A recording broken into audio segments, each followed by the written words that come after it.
ते महाराष्ट्राचे राज्यपाल आहेत. त्या पदाची प्रतिष्ठा मी ठेवतो.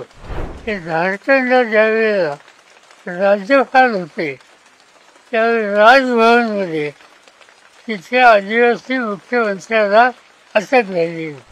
उदाहरणार्थ असा समोरचे जे उमेदवार आहेत ते महाराष्ट्राचे राज्यपाल आहेत. त्या पदाची प्रतिष्ठा मी ठेवतो. पण एक गोष्ट मी विसरू शकत नाही की झारखंडला ज्यावेळेला राज्यपाल होते त्यावेळी राजभवनमध्ये तिथे आदिवासी मुख्यमंत्र्याला अटक झाली. राज्यपालांनी म्हणजे तिथे जे मुख्यमंत्री आहेत त्यांनी विनंती केली की मला इथं अटक करू नका, मी बाहेर येतो, ऑफिसमध्ये येतो, माझ्या घरी जातो, पण राजभवनमध्ये अटक करू नका. तरी राज्यपालांच्या समोर त्यांना अटक केली गेली. त्याचा अर्थ या सगळ्या इन्स्टिट्यूशनबद्दल दृष्टिकोन काय आहे हे स्पष्ट होतंय.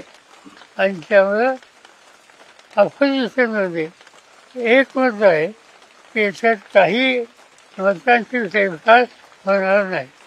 सत्ताधाऱ्यांकडे सगळ्यात जास्त संख्या आहे सत्ताधाऱ्यांकडे, तरी देखील ते विरोधकांना फोन करताना पाहायला मिळत आहेत. तुम्हाला असेल किंवा आठवणी त्यांचा फोन आला होता. ठीक आहे, मला फोन आला तर ठीक आहे. निवडणुका असायच्या नंतर लोक अपेक्षा करतात काही हित असेल त्यांच्या मनात. राज्याचे मुख्यमंत्री पुन्हा पुन्हा एकच गोष्ट सांगत होते की आपल्या राज्याचे राज्यपाल आणि त्यामुळे विचार करावा, पण आमच्या दृष्टीनं तो मुद्दा नव्हता. सोशल मीडियाच्या भाऊ गर्दीत विश्वासार्हतेने चकाकणारे नाव म्हणजे लेट्सअप मराठी. सगळ्यांना, सगळ्या नागरिकांना ती स्पीच लेट्सअप वरील मुलाखती म्हणजे विचारांचा खजिना.